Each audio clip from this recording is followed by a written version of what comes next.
Hey everyone, and welcome to another deep dive. Today we're tackling something a lot of you have been asking about, learning English on your own. Yeah, it seems like everyone wants to master English these days, huh? It really does. And, there are so many resources out there that it can be overwhelming to even know where to start, right? Absolutely. So we thought let's cut through the noise and bring on a true expert in language learning. Exactly. And get some tips that you might not have heard before. Right, like strategies you can actually use in your daily life, not just, textbook stuff. Totally. If we're talking about hacking your phone settings, using social media to your advantage, and even like the power of just talking to yourself in English. Oh, yeah, that's a big one, and we'll definitely dive into that. So if you're ready to unlock the secrets to independent English learning, you've come to the right place. Buckle up, because this deep dive is about to get seriously effective and fun. One of the biggest myths I encounter is that people think they need these expensive courses or tutors to become fluent. Oh yeah, for sure. I've definitely fallen into that trap myself. But honestly, you can absolutely master English without spending a fortune. The real secret is consistency. Consistency, yeah, that makes sense. Think of it like exercise, right?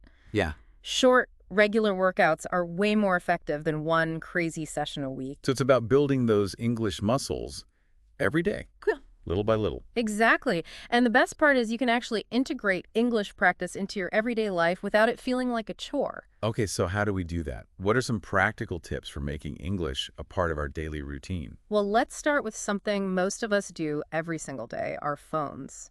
Have you ever thought about switching your phone's language to English? I haven't, but that's such a simple idea, and you're using it all the time anyway. Precisely. You'd be surprised how quickly your brain starts picking up new vocabulary, just from navigating menus, reading notifications, even playing games in English. That's so smart, because it's not like you're even actively studying.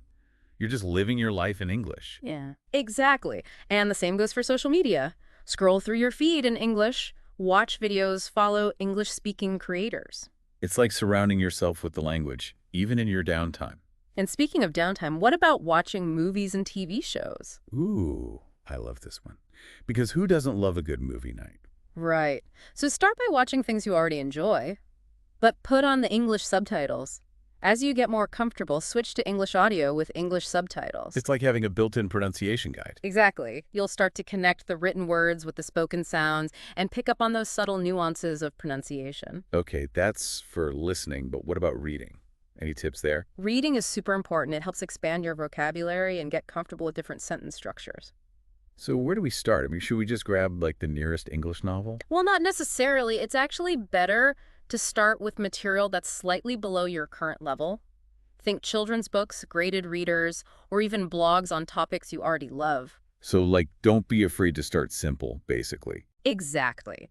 The point is to enjoy the process and not get bogged down by difficult language.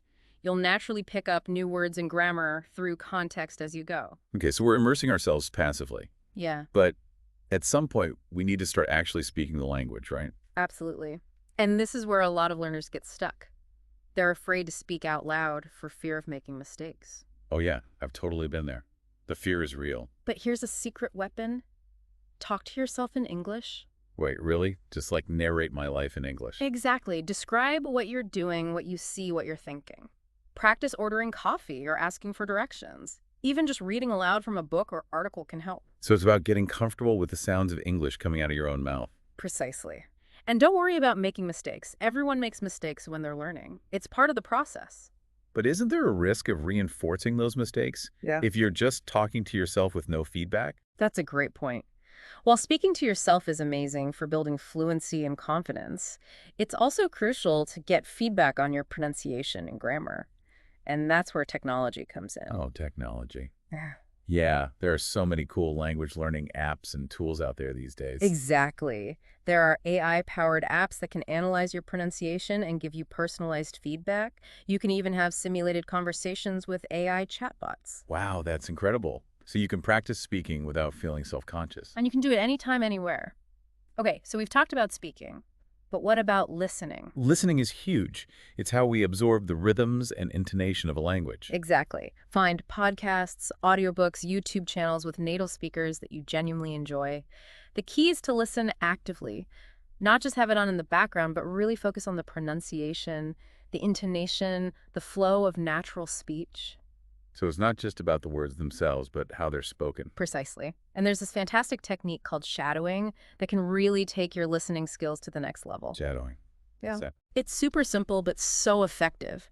You choose a short audio clip, listen to it once, then pause after each sentence and try to mimic the speaker as closely as possible. Their intonation, their rhythm, everything. It's like you're their vocal double. Exactly. It might feel awkward at first, but it really helps internalize those natural speech patterns. I've actually used shadowing before to practice accents for acting roles. It's amazing how quickly you start to sound more natural. See, it works.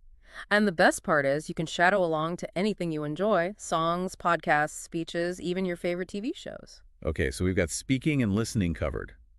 What about writing? How important is that in the grand scheme of solo English learning? Writing is like weight training for your English skills. It helps you build vocabulary, master grammar, and develop a more nuanced understanding of the language. Think of it as a way to solidify everything you're learning through speaking and listening. So how do we make writing a regular part of our English workout? Should we be like journaling every day or something? Journaling is a great idea, even if it's just a few sentences each day. You can also summarize articles or podcasts you've enjoyed, write emails or social media posts in English, anything that gets you actively using the language. It's like turning everyday communication into a learning opportunity. Exactly. And don't be afraid to use grammar checking tools or online dictionaries. They're like having a personal tutor on hand whenever you need them. It's all about finding ways to make it fun and engaging, right? Yes. The more you enjoy the process, the more likely you are to stick with it. Join online communities, chat with other English learners, play word games, watch English language memes, find a language exchange partner. Make English a part of your life, not just a separate chore. Exactly. And remember, even dedicating just 15 minutes a day to practicing these different skills can lead to amazing progress over time. So to recap our deep dive into solo English learning, immerse yourself in the language through your phone, social media entertainment. Practice speaking by talking to yourself and using AI tools. Actively listen to native speakers and try the shadowing technique. And don't forget about writing. Even short daily exercises can make a huge difference. And most importantly, find ways to make it fun. Language learning should be an adventure, not a burden. So for our listener who's ready to embark on this solo English journey, what's one small step they can take today to put these tips into action? Pick one thing that excites you and dive in. You got this. We're here to cheer you on every step of the way. Happy learning.